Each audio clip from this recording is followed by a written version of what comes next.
Hey friends, Luck here. So this is my iPad setup. I just want to show you guys how I use my iPad in my everyday life. So generally I use my iPad to do most of everything that I do. So this is just going to be a kind of walkthrough explaining everything that I use on a daily basis with my iPad.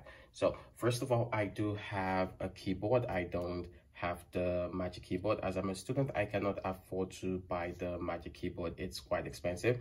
So I just got this cheaper version of a keyboard. So something I really like about this keyboard is the fact that it has interchangeable Bluetooth mode. So you can change this to connect with the iPad. You can also change it to connect with your Windows computer or your MacBook. And you can also use the cable to connect it as well. So another accessory that I use is this dongle right here. So this dongle is quite a simple one. So it has a HDMI cable, it has two USB-A ports as well as a USB-C port. The reason why I like using this one more than my other dongle is because this one has a USB-C port, so I can automatically charge my iPad while I work or while I do different things. Again, it has a low battery compared to using any other thing. So another thing that I use here, I do have two alternative pencils for the iPad Air 4. That's something that I do enjoy using a lot. So this one is more like the second generation iPad pencil. It can magnetically connect to your iPad.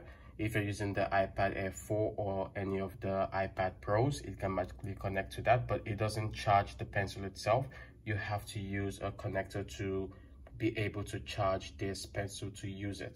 The second one that I do use is more like the first generation iPad pencil. So you just take off the cap and it charges with a micro USB. So both of them do have good battery life when you do use them. They are quite effective and they do have a range of functions, but not the same functions that you get while you use the original Apple pencil. So that's why they are just alternatives. So on this side we have my second dongle. So my second dongle is just a pretty simple one. It has one USB-A as well as other peripherals that you can use. So it also has a micro USB connector, it has a SD card reader, and it has a micro SD card reader as well. So this one is just plainly, I use this once in a while. I don't use this quite as much as I use my other dongle, like I said before. So on this side we have the mouse that I use. So for the mouse that I use, this is a really cheap mouse, but one thing I do like about this mouse is that it is RGB enabled. So at night it does give you amazing colors that you can look at and something that you can really enjoy when you use this. So I'm going to show you guys a quick video of how I go through my workflow on a normal daily basis and how I just use this and how effective it is to use all these peripherals on your iPad. All of them do come in budget prices, so they are nothing that will break the bank apart from the iPad Air 4 itself. So I just want to show you guys the peripherals I use and how I use them in this video. So when we got the latest update that we could use the keyboard as well as the mouse on the iPad Air 4, it became something that was really good. Although the operating system itself is nothing like that of a computer, nothing like that of a MacBook, it's still quite easy for you to be able to move around and quite convenient for you to be able to do so many different things using the iPad Air or using any of the iPads as well, because this can also connect with the older versions of iPads as well as the current version of the iPad. So normally for note taking, one of the easiest things I do when I'm not using a pencil or using anything is I can easily just connect the keyboard to the iPad Air 4 and it acts completely excellently. It doesn't give any lag or anything like that.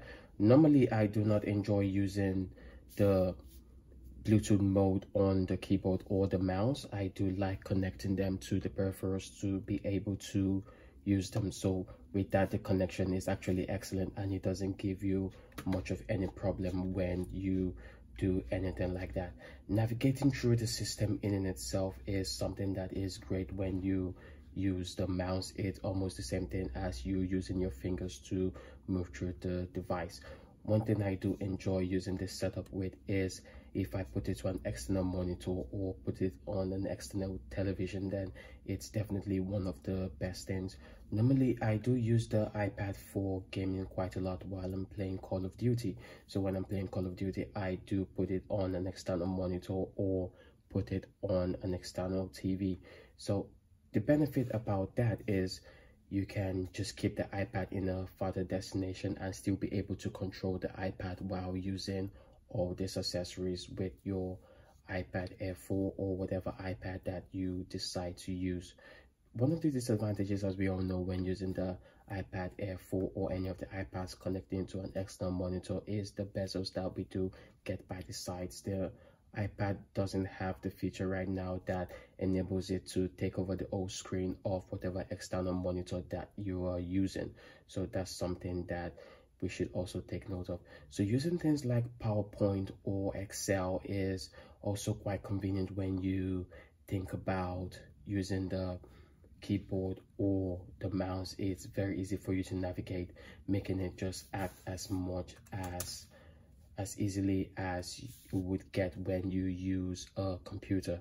So normally I do not rely on my computer quite a lot when I'm out and about. I generally tend to concentrate more on my iPad because the iPad is lighter and more easy for you to be able to use. So I do use my iPad in most of the things that I do when I am moving around on my daily basis instead of carrying my computer around. So technically this is how I just use my iPad setup.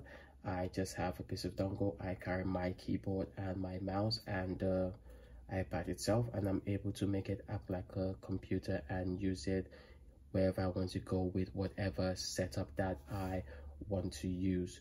So that is just my little setup that I use. It's actually quite a budget setup. It's pretty easy to make for anyone. You just need to get any type of external keyboard or external mouse.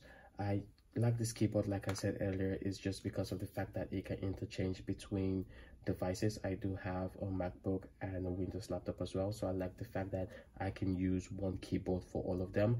And the mouse, as you know, you can use a mouse on any device as long as it has Bluetooth connectivity or it has the right ports to be able to connect into. So this is just my simple setup for my iPad Air 4. I know it's not anything complex or anything flashy like the ones you see, but this is definitely a budget setup. I did not spend too much money on anything here apart from the iPad Air 4. So this is just a quick look at my setup. So thank you guys for watching and see you guys in the next one.